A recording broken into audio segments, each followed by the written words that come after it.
Thank you, Jared.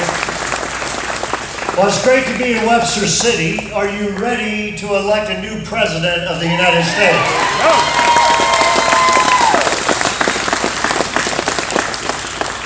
As Senator Bain just mentioned, we have had such a great field of candidates. And as we were assessing these candidates, we assessed them on character. Can we trust them? And I tell you right now, you can trust Ted Cruz. 2 is, are they competent? Can they actually do the job? Ted Cruz, I mean, a lot of times people think, well, I might be the smartest guy in the room. I can tell you, Ted Cruz probably is the smartest guy in the room. A very bright, very articulate guy, very competent. But 3rd is, we said, what kind of people do they surround themselves with? What kind of company do they keep?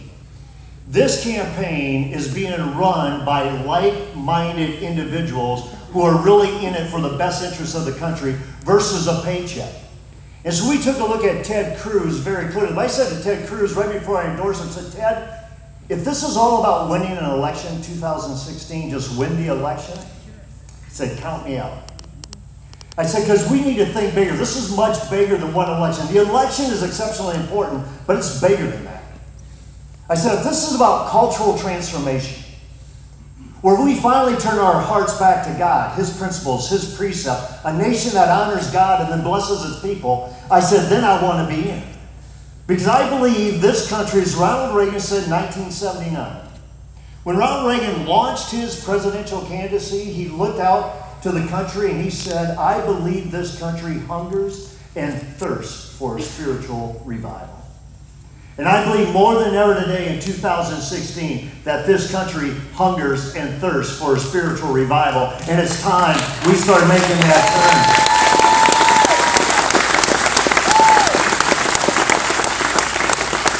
turn. In order for that to happen, there's 3 institutions. 1 is the church needs to be revived. Revival begins in the house of the Lord.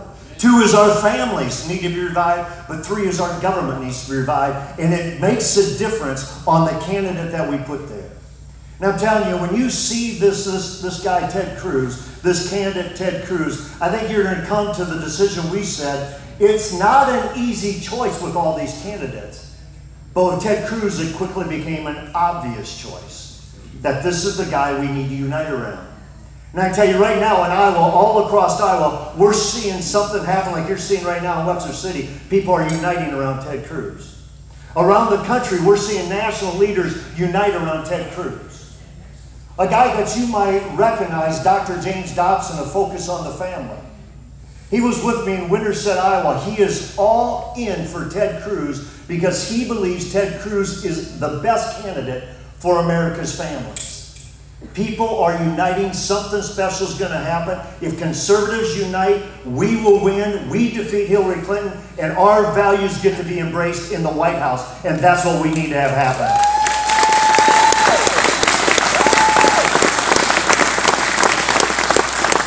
Now, as I close, and before I introduce Congressman Steve King, I want to challenge you guys. I want you guys to raise the bar on yourself. See, my dad was from the World War II generation, and that generation they called the greatest generation. And the reason they're the greatest generation is they put the cause of the country above themselves. And they put the cause of the country above themselves, and they stood in the gap at every opportunity for the leadership of this country. And we owe them a great debt of gratitude. But I heard my dad speak one time and said, Bob, don't ever let it be said that the greatest generation has lived and is dead and is buried. He said each generation needs to choose to be a great generation. Right now, your country needs you.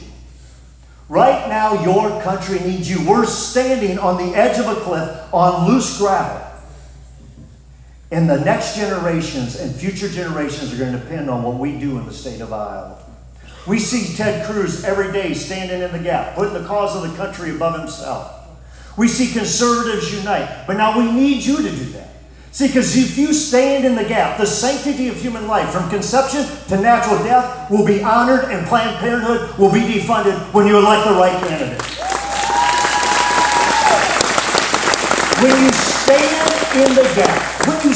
in the gap, the institution of marriage will be honored, it will be upheld as God designed it and intended it to be between one man and one woman. And with Ted Cruz, you can bet that you will get that as well. But you want to stand in the gap for religious liberty. Stand in the gap for the nation of Israel. Stand in the gap. And on February 1, when you stand in the gap and put the cause of the country above yourself, and you go to caucus and you bring your friends, your neighbors, your family, whatever your network is, to the caucus, you're going to send a message to the rest of the country. The entire country is watching what we do. We're in the crosshairs. You're going to send a message to the rest of the country that Ted Cruz needs to be president of the United States. And I believe when he wins out of Iowa, he goes to New Hampshire, South Carolina, the SEC primary. He becomes the nominee. And I cannot wait for him to debate Hillary Clinton on that debate stage. And when he does, I believe he wins overwhelmingly. And we get Ted Cruz, the next president of the United States.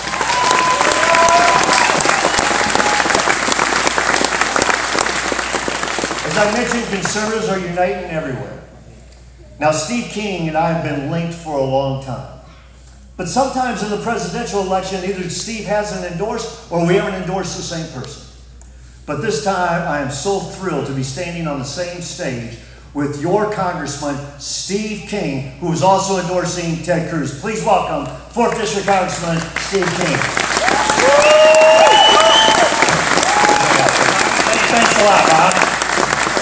You know, Bob and I have done a lot of good things for a long time together, and when I see Bob on the stage, I think it's time. The Judge Buzz Tour was a glorious ride around this state to tell the judicial branch of government it's the people that speak, the people that run this country. It's we the people. And our mission has been a common cause of bringing back the voice of we the people. I'm going to get to do two things up here on this stage. One is to introduce the video. You keep moving to the right just a little bit. Here to make an introduction Thank you. to what I believe will be the next president of the United States, Ted Cruz.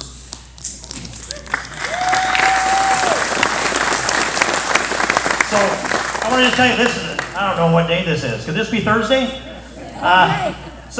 All week long, we launched out on the beginning part of Monday morning, and we've been on the bus, town after town, stop after stop, county after county, what we've seen is that Ted Cruz has been in and out of place after place after place with enthusiastic crowds. And there are people that come along like we do as Iowa caucus goers, and they ask really good and well-informed questions. And the answers have been terrific, they've been clear, they've been black and white, they've been concise. And it's given me a greater level of comfort with where I am on this conviction. I'll tell you more about that, but I just want to give you this little vignette to think about. That's a French word in a Dutch county. That was Sioux County I'm about to reference. I have to do this with Bob. We're sitting at a leadership table having a conversation in Sioux County here a couple of nights ago, and all the leaders are around the table and they're asking good questions, and Ted Cruz is giving good answers. And it's a serious conversation. In a Dutch county, they're a little more serious than any place else. And so at a certain point, I started to laugh. And he looked at me a little bit like, Steve King's lost it. He's off his rocker. And well, maybe so, but the reason for that was that I had realized that I hit the jackpot. Not only does Ted Cruz check all the boxes for me on policy, from life to marriage to Constitution to free enterprise to national defense to restoring the soul of America, all of those things and many more, but I realized that we got even more than we bargained for, and a man that understands what to do to take apart and take down this heavy regulation that's oppressing our economy. And when that realization soaked in that I'm not the only guy that's been battling regulation, that's when I burst out laughing. This is a good deal. You ever make a deal and you think you're pretty good about that and it turned out to be better? And you open up the Cracker Jack box and find a diamond ring in it? Well, that's what I think we've done. And so I wanted to let you know that not only am I happy about this, I'm enthusiastic about it. And I burst out laughing at an inappropriate time because I realized, I believe, America has hit the jackpot. And some of the ways that that message goes across the states on this video, it gives you a sense of what we've been able to experience so far this week. Expect yourself to be on a video, maybe later on today, tomorrow. We're going to get that done. But please kick off the video, and then we'll take this up and introduce Senator Cruz.